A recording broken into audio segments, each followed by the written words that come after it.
Tom, did you want to have your camera on and are you able to have it on?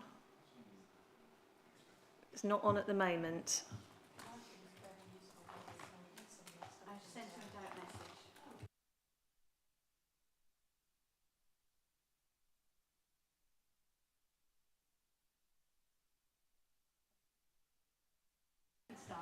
There we go.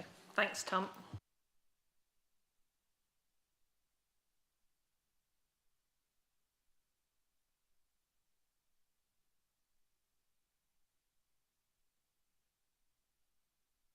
Okay, welcome to everyone to the Shareholder and Joint Venture Group for Oxford City Council Companies. Today, Thursday the 27th of April, and we are in the Town Hall and joined by Tom Hook on Zoom. So welcome, Tom, as well.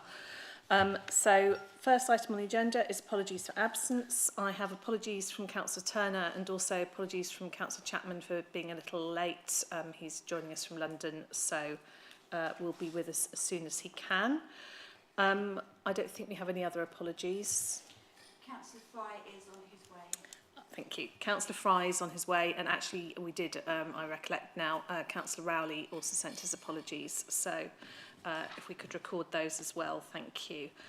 Are there any declarations of interest? No? Okay, thank you very much. So that takes us on to item 3, which is scrutiny comments and or recommendations. Have we got any? No. Okay. Looking at you there, but no. Okay, that's fine. So that takes us on to item 4. And Nigel, are you introducing this item?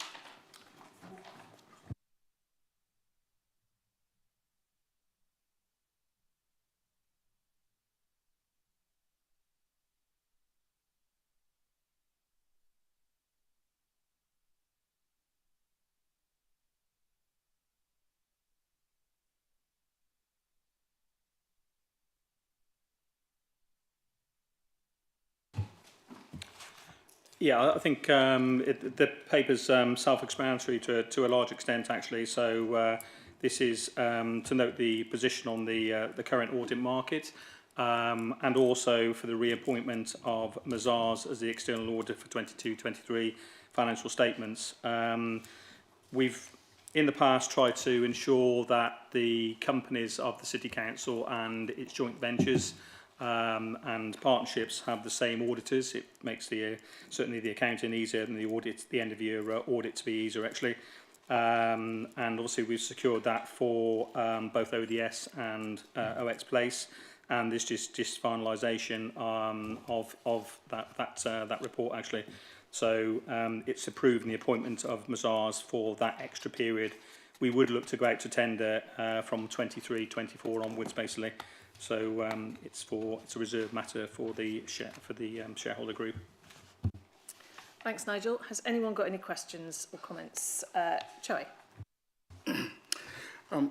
Thanks, Nigel. Obviously, we would support I would support the appointment of Mazars, but in the long term, I'm just a little bit worried in terms of independence, because obviously Mazars have got expertise in this area in terms of related party transaction and etc.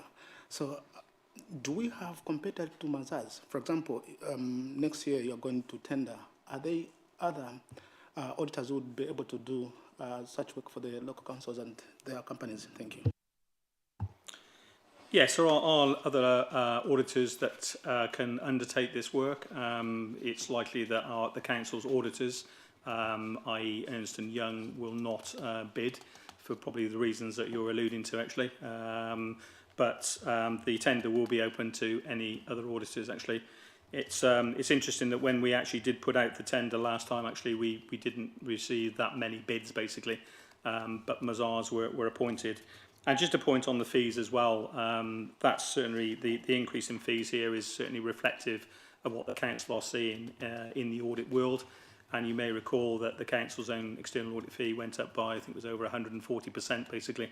And that is a reflection of the audit world and also the complexity of some of the issues that they are auditing.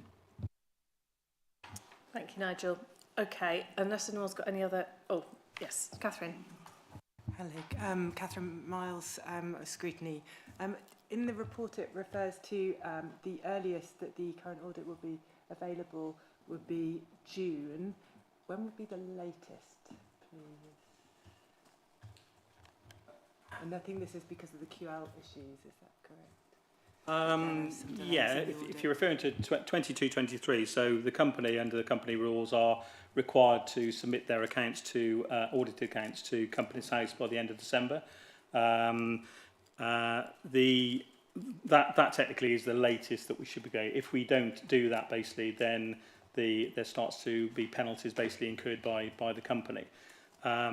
You will already be aware that that is the position for 21-22 accounts, basically, which have been largely affected by some of the issues around QL, which have been trailered before, actually. So we have, and the Finance Director, Gregor Budd, has already spoken to Companies House to say that we are still working on the 21-22 accounts. There's some commentary in the next paper, basically, which will talk about where we are on that, actually.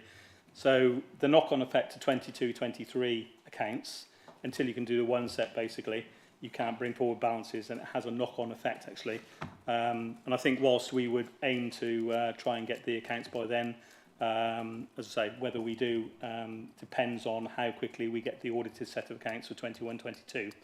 But in terms of timelines, end of December formally, but as in the case of 21-2, we're not quite there yet, basically, and we are, Gregor, as Finance Director of ODS, is liaising with Companies House accordingly. Thank you, Nigel. Right, unless there are any other questions or comments, can we move to the recommendations? I can't see any other questions or comments, so can we note the current position in respect of the state of the audit market and the increase in audit requirements, and can we approve the appointment of Mazars as external auditor for next year, well, sorry, this year's financial statements? Right, thank you. Thank you, everybody. So, we are now going to move into confidential session. So, I will read out the relevant resolution. So, in accordance with the provisions of paragraph 4(2)(b) of the Local Authorities Executive Arrangements Access to Information England Regulations 2012, we will be asking to exclude members of the public on the grounds that their presence could involve the likely disclosure of exempt information as described in specific paragraphs of Schedule 12A of the Local Government Act 1972. Is everyone happy to move that?